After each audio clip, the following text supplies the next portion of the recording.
Thank you very much, members of Parliament, ladies and gentlemen, colleagues. Thank you. It's quite fitting that the Commission should be last, not because the Commission wants to have the last word, but because we work in support of the process of internet governance and supporting the multi-stakeholder community, where the regulators or the civil servants need to take a back seat. So I was very interested to hear what Julie was saying about the role of governments and the participation of governments. It's not because governments or officials aren't in the front seats that they shouldn't come. In fact, our experience from the IGF and the other fora for internet governance is that it's very important for officials of all levels of administration to be there to listen to the other stakeholders. That's why it is a multi-stakeholder approach. Because at heart, summed up easily in one sentence, the European Commission's approach to internet governance is that we firmly and solidly support the multi-stakeholder approach to the governance of the internet looking forward. Now, for a couple of years, we have, rightly perhaps, been focused on what some would call internal management issues of the internet governance of the structures. And that included, of course, the renewal of the mandate of the IGF itself, a lot of work on ICANN and IAN, etc., etc. But it's very fitting for this 12th IGF that we do actually take the time to look forward now at new issues. And this is something which, again, the Commission wants to contribute to, and I'd be very grateful to hear views and questions. So my job is made easy, of course, coming as well at the end, because both Dominique and Julie have explained the themes and they've also explained the programme. So I don't have to waste your time by going through it over those things again.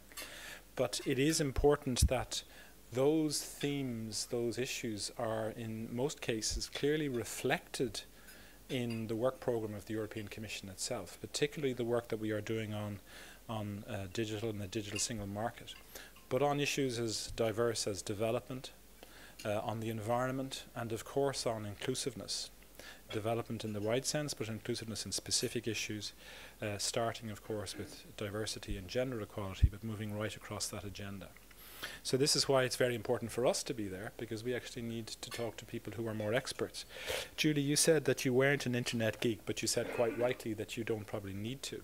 I would go even further, is that we don't necessarily want internet geeks at the IGF. What we want are development geeks, democracy geeks, inclusion and diversity geeks, linguistic geeks, and any geek you might label yourself as, or you might be an amalgam of all of those, because this actually goes to what internet governance is about. It's not a rarefied discussion apart.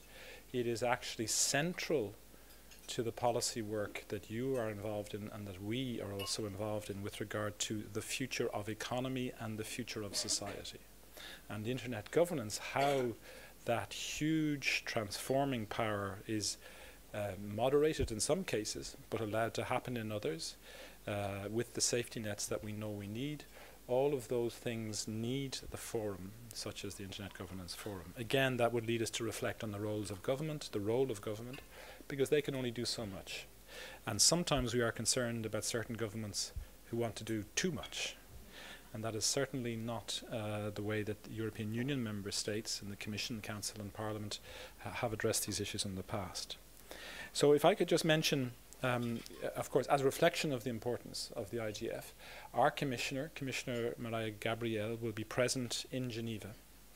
And she will be, as well as speaking at a couple of the high-level sessions, including the opening high-level session, which Dominique had spoken about, she will also have a number of bilaterals.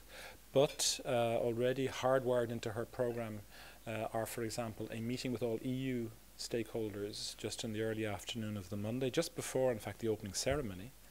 And just as importantly, on Tuesday morning, a meeting with the IGF Youth Open Forum. In fact, she will be going, not a meeting with, participation in the IGF Youth Forum. So those are two important opportunities for the Commissioner to give some of her views, but as she's already said to me and to us, to listen and to actually understand even more what is on your mind and what are the issues that she needs to be addressing in her mandate.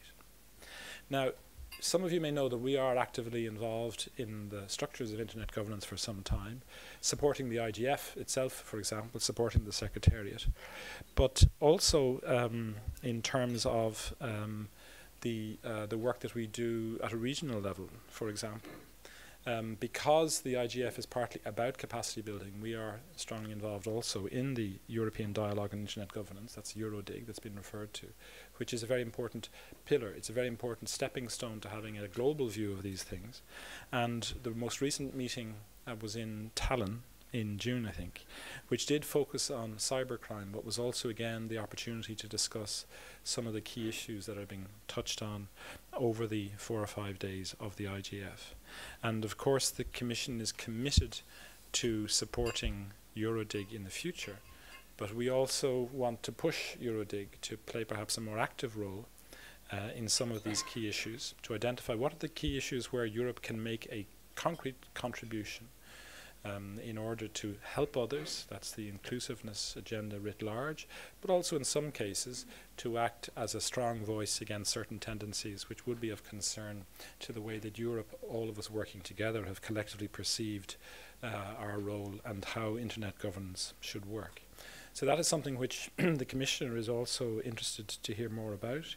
It is, as I've said, from having a relatively inward-looking perspective for a couple of years, we need to be very outward-looking again with a very positive agenda, which of course we must then deliver on rather than just make speeches. And that's why I'm going to stop very quickly now and listen to people who can actually inform that reflection and that policy making. It's just with the thought about where we see our work going and where you can contribute in an ongoing basis through the Internet Governance fora, but also directly with us in Brussels, but hopefully also more and more in wherever it is that you come from. We are looking at, on the basis of some of the issues that have been tabled, just what is exactly is the future internet going to be, and what are the implications for society in particular, because we see a lot of the work we do, that I do in the team that I'm responsible for, that we do is on future networks. It's partly technology driven. But we have to take a look at the impacts also. We have a very positive objective for the economic benefits and the social benefits, but what about the less desirable impacts? So a key theme for us using these technologies is to put the human back to the center of the internet. And in fact, the technology itself allows for us to be actually practical about that ambition. This is not just philosophical meandering. This is actually a real hard-nosed objective. We're already starting through our research funding next year in the last part of what is the current research framework to actually fund activities with regard to this approach to the next generation internet. It will also be a key part, we hope, of our activities with the support of the Parliament under the next financial framework, where the next generation internet, which has this objective. Yes, we have to work on the technology because of its importance for the economy, but we actually have to lead with the issue where we can actually add value, which is to make sure that if we are talking about jobs, skills, but certainly inclusiveness, participation, the digital divide, as well as security and trust, that is to say, digital technologies to protect identity and to allow the user to control the internet environment rather than being controlled by the internet environment, those are issues where we need your input and your help. So you will be hearing a lot more from us, including Commissioner Gabriel in Geneva, about the so-called Next Generation Internet Initiative. The label is not great, but it's actually the substance that is important. So I look forward to hearing from you about these issues and to working with you in the future. Thank you very much.